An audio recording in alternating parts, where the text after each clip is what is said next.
భూమిని ఆకాశమును అందలి సమస్తమును నిర్మించిన వానికి స్తోత్రము. ఎప్పుడైనా నువ్వు పిచ్చి ఆలోచనలు చేసేటప్పుడు అలాంటి ఓడితో పెట్టుకుంటామని గుర్తుపెట్టుకో. కానీ ఆయన నిన్ను నా కూతురా అన్నాడు, నా కుమారి అన్నాడు, నా కుమారుడా అన్నాడు. అంతటి వాడు మీ నానంటే నమ్మగలవా? మీ నాన్న అవన్నీ చేసిన ఆయన మీ నాన్న అంటే నువ్వు నమ్మగలవా? మీ నాన్న నాన్న మన తండ్రి, పరలోకమందున్న మన తండ్రి. నానా అని నువ్వు మోకాళ్ళేసి నానా అంటే ఏమి నా కుమారుడు అనేది ఆయనే.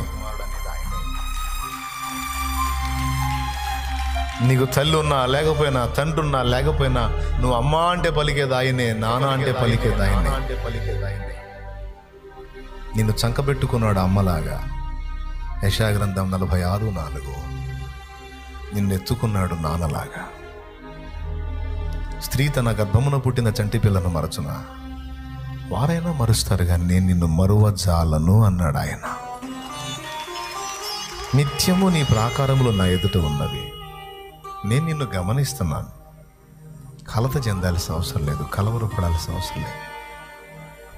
నేను నిద్రపోతాను అనుకున్నావా? నిన్ను కాపాడి నేను కొనకను నిద్రపోను.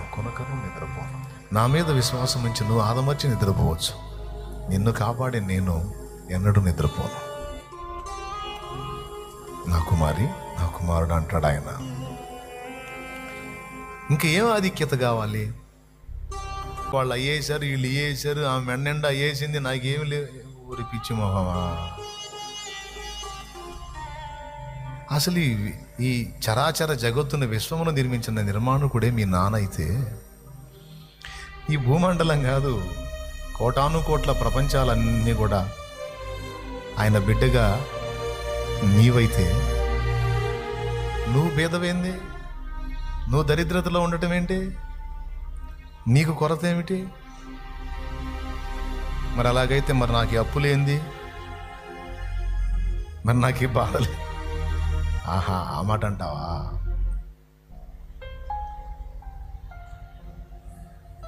ఎగ్జామ్ రాయటానికి వచ్చావు భూమి మీద. ఎగ్జామ్ హాల్లో సుఖాలు ఉండవు, ప్రెజర్స్ ఉంటాయి. పరీక్షా ఫలితాలు రేపు అక్కడ వెళ్తాయి. ఆ తర్వాత నీ పరిస్థితిని నువ్వు ఊహించుకోలేవు. అర్థమైందా? ఇక్కడ 2 కార్యక్రమాలకు వచ్చాం. ఒకటి నేర్చుకోవటానికి, రెండవది ఎగ్జామ్ రాయటానికి. నేర్చుకోవటానికి, ఎగ్జామ్ రాయటానికి వచ్చాం. నేర్చుకోవాలి, ఎగ్జామ్స్ రాయాలి. కొన్ని ఫలితాలు ఇక్కడే అందుతాయి, కొన్ని ఫలితాలు ఫైనల్గా అక్కడ అందుతాయి. ఇప్పుడు సేవకులు చూడండి, ఒక సేవకుడు ఇంకో సేవకుడిని అతను సరైన సేవకుడు కాదు, ఇతను సరైన సేవకుడు కాదు అంటారు. ఒక విశ్వాసి ఇంకొక విశ్వాసి, ఆయన సరైన విశ్వాసి కాదు, ఏమో సరైన విశ్వాసి. ఒక భక్తుడు ఇంకో భక్తుడు, అబ్బాయి ఆయన సరైనోడు కాదు, ఆయన సరైనోడు కాదు. మొత్తం కలిసి ఎగ్జామ్ రాసేవాళ్ళే. పేపర్ దిద్దేది వీళ్ళ ఏమమ్మా, నువ్వా నేనా? అందరు పేపర్లు అడగబోతాయి. మొత్తం అందరి పేపర్లు దిద్ది మార్కులు వేసేవాడు అక్కడ ఉన్నాడు, భవిష్యత్తులో జరిగిద్ది అది. అందుకే నేను మన వాళ్ళకి చెబుతా, తొందరపడి ఎవరిని తోలనాడొద్దురా, తొందరపడి ఎవరిని తృణీకరించొద్దురా, పళ్ళు రాలుతాయి. ఎగ్జామ్ పేపర్లు దిద్దుతుంది మనం కాదురా, ఆయన. నేను చెప్తాను, నేను ఎందుకు నాయనా నాకు ఈ పరిస్థితి, ఎందుకు నాయనా నాకు ఈ వేదన, ఎందుకు నాయనా నాకు ఈ కష్టం, ఎందుకు నాయనా నాకు ఈ దుఃఖం? ఏబు గొడవ మన గొడవ ఒకటే. ఏం చేశానని ఏబు చెప్పు, నా దగ్గర ఒక తప్పు చూపించు, నా దగ్గర ఒక అన్యాయం చూపించు. ఎవడి కడుపన్నా కొట్టానా, ఎవడి నోరన్నా కొట్టానా, ఎవడికన్నా దుర్మార్గం చేశానా? ఆకలి కొన్నోడు ఆకలి కొన్నోడి మొహం చూడకుండా అన్నం పెట్టానే, విధవరాలకి న్యాయం చేశానే, వస్త్రహీనులకు వస్త్రాలు ఇచ్చానే, దుఃఖపడే వారిని ఓదార్చానే, అన్యాయం అయిపోతున్న వాడి పక్షాన నిలిచి అన్యాయం చేసిన వాడి దవడ ఎముక మీద కొట్టి వీనికి జరగాల్సిన న్యాయం చేశానే, ఇన్ని చేశానే. ఎందుకు నాకు ఈ పరిస్థితి? ఇది ఏవో ప్రశ్న. ఈరోజు కొన్ని రకాల శ్రమానుభవాల్లో నలుగుతున్న వారి హృదయంలో ఉన్న ప్రశ్న కూడా అదే. ఎందుకయ్యా నాకు ఈ పరిస్థితి, ఎంతకాలం నాకు ఈ పరిస్థితి అని. దానికి దేవుని సమాధానం, నాలో తప్పు పట్టడానికి అడుగుతున్నావా? తెలుసుకోవాలని అడుగుతున్నావా? ఏబు స్టార్టింగ్లో తప్పే పట్టాడు.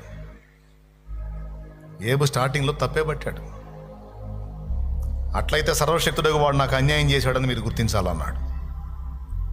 ఆయన నాకు అన్యాయం చేశాడు, ఆయన అలా, ఆయన ఇలా అన్నాడు. తర్వాత దేవుడే ప్రత్యక్షమై నీవు నిర్దోషం అని తీర్పు పొందడానికి నన్ను దోషిగా చేస్తావా? భూమికి పునాది వేసినప్పుడు నువ్వు ఎక్కడున్నావు? మకరాన్ని నిర్మించినప్పుడు ఎక్కడున్నావు?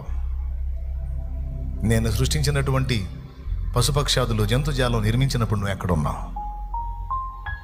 నేనేంటో తెలుసా అని ఈయన బాధల గురించి ఈయన అడుగుతుంటే ఆయన తానేమై ఉన్నాడో చెబుతున్నాడు.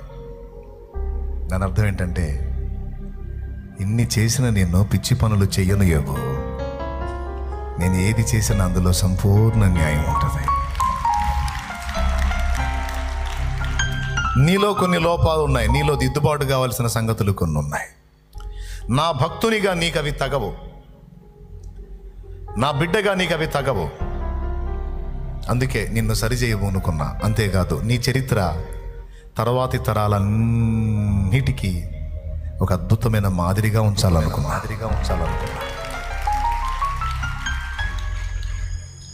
నీ జన్మను చరితార్థం చేయాలనుకున్న ఏబో ఎందుకు ఇలా చేశావని అడుగుతున్నావా? తప్పు చేస్తానా? నేను అన్యాయం చేస్తానా? నీతి తప్పుతానా? న్యాయం విస్మరిస్తానా? ఎందుకు అలా అనుకుంటున్నావు? ఇదిగో నా చర్యలలోని నీతి నేను చెప్తాను అని పరిశుద్ధ గ్రంథం. మీకు తెలుసా ఇంకొక వింతైన సంగతి తెలుసా? సైతానుకి దేవుడికి ఇలా వాదన జరిగి ఏబు ఇలా బుక్ అయ్యాడన్న సంగతి ఏబుకు తెలియదు. మనకు తెలుసు.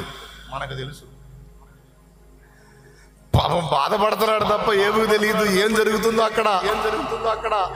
కానీ మనకు తెలుసు, ఎందుకంటే ఆయన గ్రంథంలో మన కోసం రాయించి పెట్టాడు. పిల్లలారా ఇదిగో చూడండి నా కదలిక అని. ఇంతకు ఏబులో ఉన్న ఆ లోపాలేంటి? దేవుడికి నచ్చని విషయాలు ఏంటి? నంబర్ 1, స్వనీతి. నేను మంచోడిని గనుక, నేను మంచిదాన్ని గనుక, నేను యోగ్యుణ్ణి గనుక, నేను యోగ్యురాలిని గనుక నన్ను దేవుడు ఖచ్చితంగా పట్టించుకోవాల్సిందే, దీవించాల్సిందే. నా నీతి గొప్పది. ఎవ్వరిని ఒప్పుకోడట్లా. ప్రతి ఒక్కడు కృప మీద ఆధారపడాల్సిందే. తమ స్వనీతిని బట్టి ఎవ్వడును దేవుని ఎదుట నీతిమంతుడుగా తీర్చబడాడు. ఈ పాఠం మనకి, నాటి ఏబుకి, తర్వాత భక్త సమాజం మొత్తానికి నేర్పాలనుకున్నాడు. దాదాపు 36 అధ్యాయాలు, 3వ అధ్యాయం నుంచి 36 అధ్యాయాలు వాదించి చివరికి 37లో దేవుడు ప్రత్యక్షమై మాట్లాడటం మొదలు పెడితే 41, 42లోకి వచ్చేటప్పటికి ఏమన్నాడో తెలుసా? నిన్ను గూర్చిన వార్తను నేను వింటిని, ఇప్పుడు నిన్ను కనులారా చూచుచున్నాను. నన్ను నేను అసహించుకొని బూడిదలోను ధూళిలోను పడి పశ్చాత్తాపడుతున్నాను. దేవా, ఇప్పటిదాకా నిన్ను తప్పు పట్టాను, కానీ ఇప్పుడు నా బతుకేందో నాకు అర్థమైంది. నేనే తేడా అయ్యా. నేను నీతిమంతుడు అనుకున్నాను చూడు, అది నా పాపం. నేను మంచివాడిని అనుకున్నాను చూడు, అది నా తప్పు. నా మంచి ఏందో నాకు అర్థమైపోయింది. నువ్వు చేసిన మేలులను బట్టి నిన్ను సన్నతించాను, కానీ కీడులను బట్టి నీ మీద రివర్స్ అయ్యాను. నా నమ్మకత్వం ఏ పాటితో బయటపడింది. నిన్ను అన్యాయస్తుడు అన్నాను, నాకు అన్యాయం చేశాడు అన్నాను, నేను న్యాయవంతుణ్ణే అన్నాను. ఎంత తప్పు చేశాను? ఇంతకు మించిన పాపం ఏముంది? ఇంతకు మించిన అన్యాయం ఏముంది? న్యాయవంతుడు అయిన నిన్ను అన్యాయస్తుడిగా తీర్పు తీర్చి నిజంగా అన్యాయస్తుడైన నన్ను నేను న్యాయవంతుడని చూపించుకున్నాను చూడు. ఇంతకు మించిన మహాపాపం ఏముంది? అందుకే నన్ను నేను అసహించుకొని బూడిదలోను ధూళిలోను పడి పశ్చాత్తాపడుతున్నా. దేవా, నీవు న్యాయవంతుడా.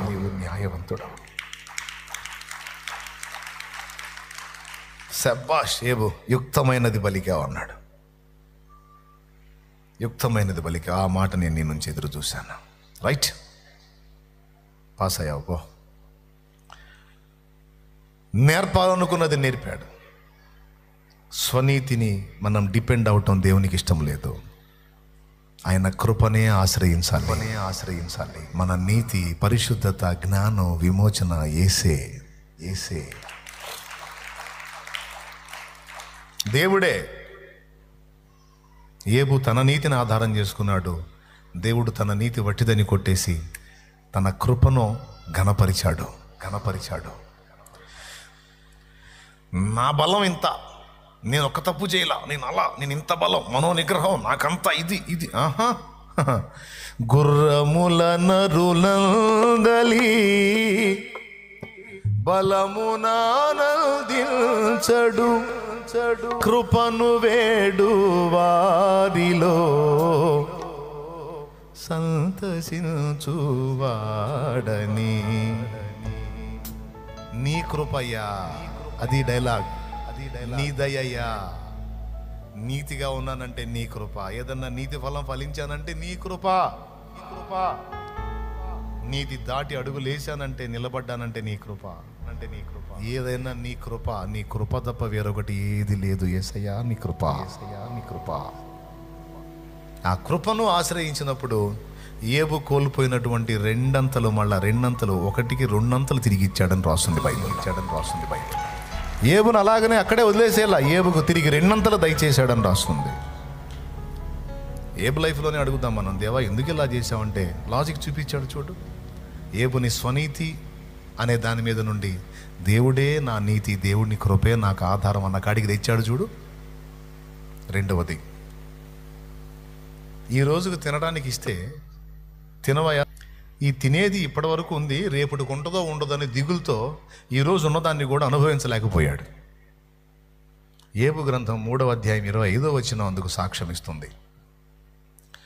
ఏది వచ్చునని నేను బహుగా భయపడితినో అదియే నా మీదికి వచ్చుచున్నది, నాకు భీతి పుట్టించినదే.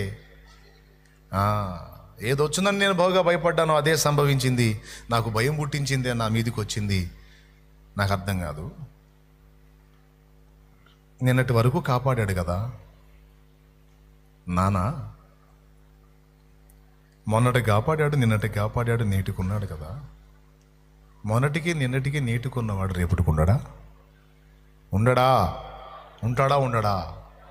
యా, శుభ్రంగా తినవయా, ప్రశాంతంగా ఉండవయా అని దేవుడు చెబితే నా భార్య నేను చెప్పినట్టల్లా వింటుంది.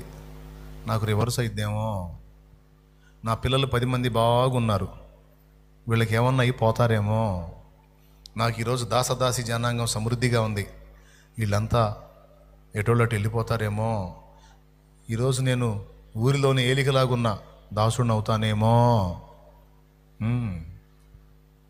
కొంతమంది ప్రశాంతంగా ఉండరు, అయ్యా నేను ఉన్నాగా అన్నా కూడా ఉండరు. మరి ఏం చేయాలా మీరు చెప్పండి? నువ్వేం చేస్తా? అన్నీ ముందు పెట్టి తినరా, నేనున్నాను, ఏదన్నా నేను చూసుకుంటానని నీ బిడ్డకు నువ్వు చెబితే వాడు తినకుండా దిగులేసుకొని అదే వేదంలో బతుకుతున్నాడు అనుకో, ఏం చేస్తా?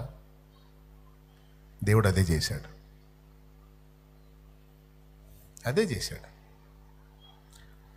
నిన్నటికి నా మీద ఆనుకున్నావు, నేటికి ఆనుకున్నావు, రేపటికి కూడా ఉన్నాను, నా మీద ఆనుకో.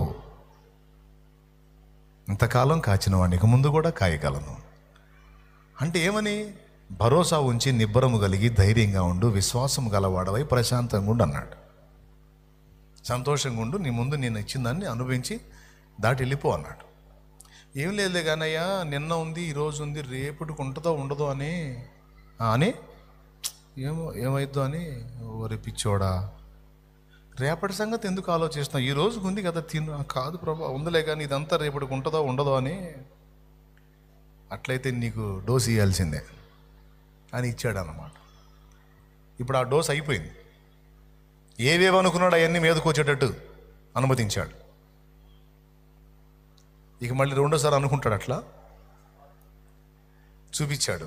ఎలా చూపించాడంటే, అన్నీ ఇచ్చే నేను తీసేయగలను, తీసేసిన నేను తిరిగి రెండంతలు కూడా ఇవ్వగలను. వెలిగిందా బల్బు? అర్థమైందయ్యా? ఇంకోసారి అట్లా ఆలోచిస్తావా? సచ్చిన ఆలోచించను ప్రభా, చలో ఇక పో అన్నాడు. హాయిగా హ్యాపీగా లైఫ్ ఎంజాయ్గా బతికేశాడు ఏబు. ఎంతమందికి అర్థమైందో ఏమో మరి. ఏమర్థమైంది? ఇంతకాలం కాచిన దేవుడు ఇక ముందు కూడా కాయటానికి సమర్థుడు. కానీ దేవుని కదలికలు అర్థం కావు. ఎంత ఘోరమైన పొరపాటు అది. దేవుని మీద ఆనుకొనుట, రేపటిని గూర్చి దేవుని మీద భరోసా ఉంచుట విశ్వాసము కదా. విశ్వాసము లేకుండా దేవునికి ఇష్టలై ఉంటామా? మరి ఆ విశ్వాస విషయంలో బలహీనపడ్డట్టే కదా. ఏబు కోపం తెప్పించాడు కదా. ఇవన్నీ సైతాను గాడికి తెలియవు. సైతాను గాడు దేవుని ముందుకు వచ్చినప్పుడు నా సేవకుడని ఏబు ఎంత నీతిమంతుడో తెలుసా? న్యాయవంతుడు, యథార్థవంతుడు, భయభక్తులు కలిగినోడు, చెడుతనం వదిలేసినోడు అని సైతానుకు మళ్ళా సంధిలే. సైతాన్ ముందు వాళ్ళ అబ్బాయి పెద్ద మనిషి అని చెప్పాడు.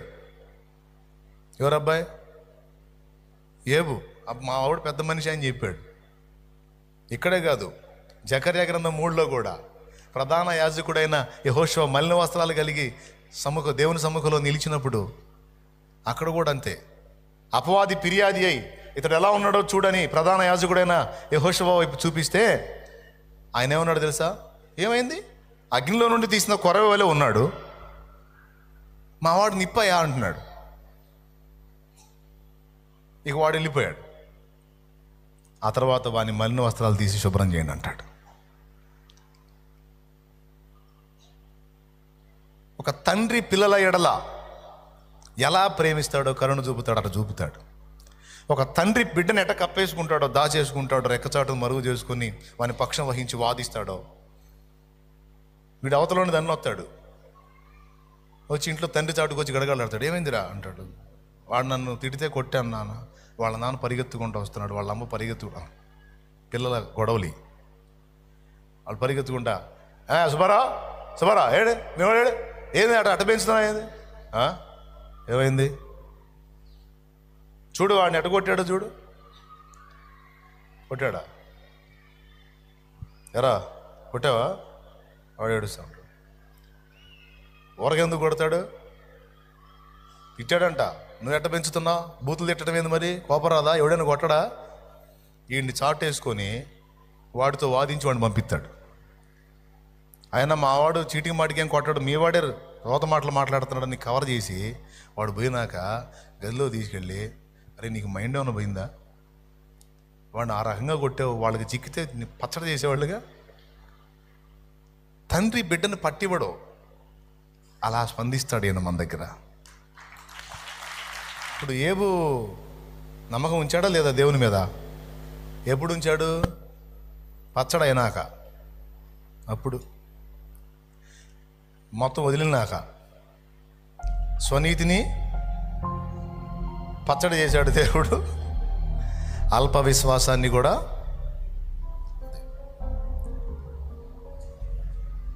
తోమా ఇదిగో చూడు, ఇదిగో చూడు, ఇదిగో చూడు, నీ వేళ్ళుంచు. నా ప్రభువా, నా దేవా, నా ప్రభువా. నమ్ముతున్నావా? అవిశ్వాసివి కాక విశ్వాసివై ఉండు. యోనా నువ్వు చూసి నమ్ముతున్నావు, చూడక నమ్మిన వారు మరి ధన్యులు. Praise the lord. ఇంత నిర్మించిన వాడు, ఆ మహామేధావి నిన్ను నడిపిస్తున్నాడని నువ్వు ఎందుకు నమ్మవు? నీ జీవితంలో జరుగుతున్న కార్యాలన్నిటి వెనక ఆయన ఇన్వాల్వ్మెంట్ ఉందని నువ్వు ఎందుకు గ్రహించవు? నీ ప్రాకారాలు నిత్యమూ నా ఎదుట ఉన్నాయంటే ప్రతిరోజు నిన్ను గమనిస్తున్నానని ఆయన చెప్తున్నాడన్న సంగతి నువ్వు ఎందుకు గ్రహించవు? ఇది నీకు అర్థమైతే వేదనకి తావెక్కడా, దుఃఖానికి తావెక్కడా, కలతకి కృంగుబాటుకు తావెక్కడా? నేను వెళ్ళే మార్గము